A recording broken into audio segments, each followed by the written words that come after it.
measure that would have essentially move teachers out of their current benefit program and into the state health benefit program.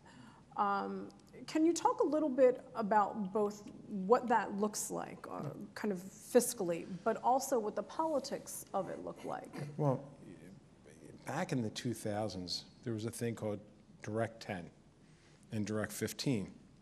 Now, all the workforce in the state went to Direct 15. The only people that didn't were the teachers. They stayed at Direct 10. And why anyone should be treated, if we're all in it together, we should be treated the same.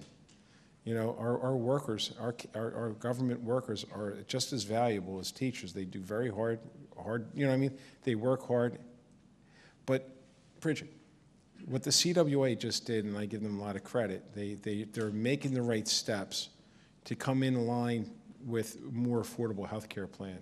The plan that they just changed has an actuarial value of about 86%. You know, what we're talking about is going to 80%, a gold standard. The teachers, on the other hand, their plan was $42,000. It's now $38,000.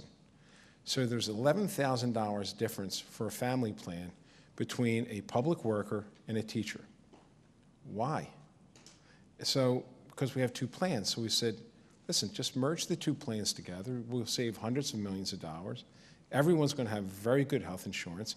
Oh, by the way, the teacher will pay $2,600 or $3,000 less out of pocket.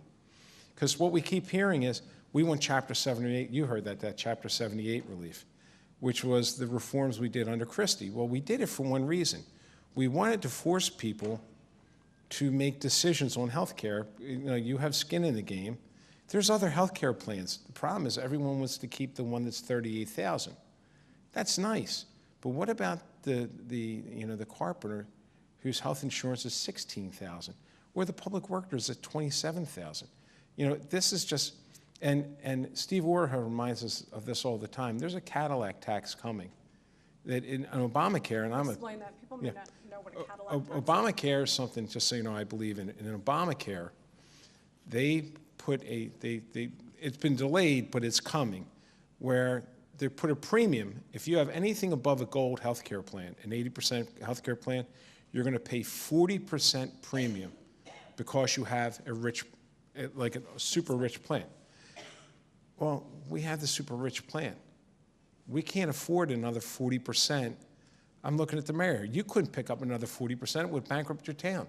I don't even know why this is negotiable. You know what I mean, Bridget? It's like, look, this is coming down the road. Do we have to wait for the train to hit the car to realize we're in a disaster? So for an average teacher, you know, I'm a teacher teaching at Atlantic City High School, and this merge happens. What does that mean both in my premium costs, but also what insurance no longer covers, my true out-of-pockets? Honestly, you're going to, as a teacher, you're going to pay about $3,000 less. And your out-of-pocket costs may increase a little, but they're not going to increase $3,000. And what I keep telling people is, if you reduce this platinum, oh, by the way, this plan has a 97% actual value. There's no plan in the country, in the entire United States, that's as rich as this plan. You know what I'm saying, Bridget? There's not one state that can come close to matching this plan. So you're going to have outstanding health insurance, better health insurance than a Fortune 500 company like J&J gives their employees. You're going to have better than that, and it's going to be cheaper, and it's going to be less out-of-pocket costs. So all the way around, like, that's what I don't think people really understand. And when you try to explain, you know, there was something controversial in here too that upset a lot of people. So I pulled it back. New Jersey is the only state in the country that when you retire, you pay less than you pay working. Every state in the United States, if you're paying 15% or 20% for health care, that's what you pay in retirement. New Jersey's different. I think we pay 9%, where the average is 21%.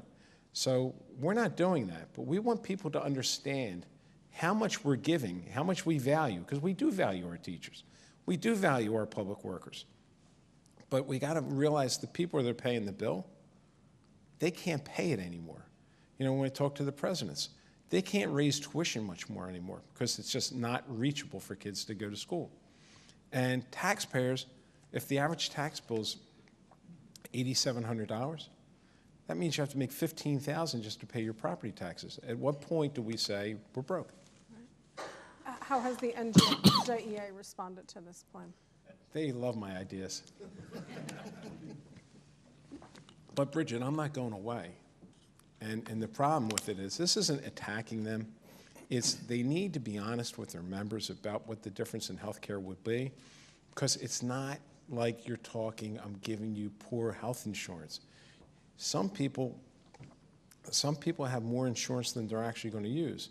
We also talked about developing a bronze plan, right? And a bronze health care plan would be a basic health care plan. So the young worker, the new worker that doesn't have a family, just comes into the workforce, you take this, you pay nothing out of pocket. We'll save, they'll save.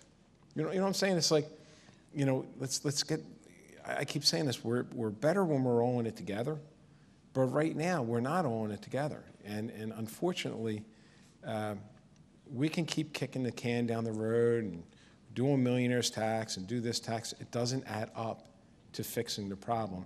It just delays the inevitable. And what I'm telling you is the inevitable is when Christie was the governor, we had a 7-year smoothing plan. At the end of 7 years, which would have been this year, we would have been at $5.4 billion. We would have plateaued and then gone down. We're going to get up to, in 4 years, we did $3.2 billion. I got to come up with another 3.5 in 4 years. So 6 years, 3.2. So where's the money come from? You know, we grow, our ratables grow. I mean, our revenues grow every year. But every penny of new growth, every penny is pension and health care. So if I can't invest in higher ed, then kids are going to other states.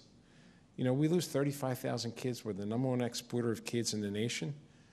Figure about $6 billion in dollars that are generated or borrowed in New Jersey going to other states.